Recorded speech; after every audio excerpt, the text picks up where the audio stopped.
from what I've seen anyway, like all the protests are organized by different groups. So they might have BLM in the title, but I don't think they have any association with the Black Lives Matter like organization itself. So like there's one that's just like, they're just like Instagram pages started by like people like our age, just being like, right, we want to organize this protest, like let's do this. Yeah, they've been pretty cool. I haven't seen like, I've like not seen any like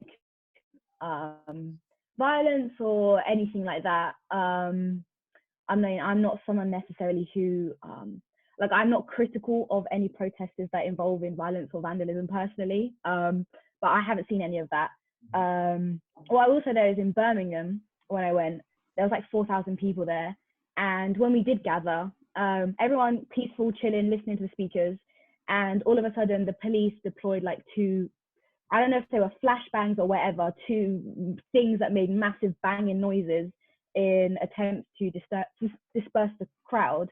And I think one of the advantages of having young and old people there is that the older people who have been going to protests like their whole life, they knew what it was, and they were like, nobody react to it, everyone stay calm. And you know, they want us to run away screaming, and because everyone stayed calm, the protest carried on. There was no issue. So I don't know if I've just been lucky with the protests that I've been to, but from what I've seen, they've been pretty good vibes, etc.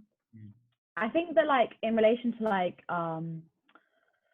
people enforcing the idea of peaceful protests, you know, I've often put forward the argument that like Boris Johnson has referred to Black people as pickaninnies.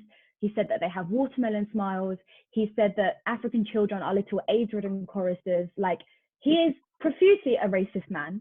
And, you know, in my opinion, or just going off common sense, you can't, you know, asking a racist person to help get rid of racism in the country they are running is not going to work. It's not going to make a difference, which is why I refuse to criticize, you know, any protesters or, you know, any people that are like, you know, using vandalism or whatever, because I think that like, you know, I think people love to use like Martin Luther King, for example, to say that, oh, he wouldn't want this violence or all of this, da, da, da, da, da.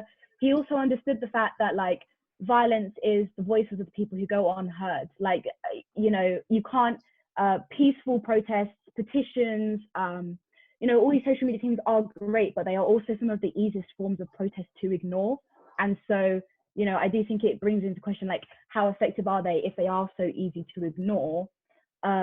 Because I think that once this whole like rhetoric of like, oh, these people are being violent or we can't do that, I think it automatically created a divide between the types of people who were involved in the movement. It was the people who were like, listen, we have to enforce a peaceful element to this, and there's the people saying, nah, like forget all that, like we need to like go out here and, you know, make a difference and make our voices heard. You know, the whole point of a protest is that it is inconvenient for the people who are being protested against.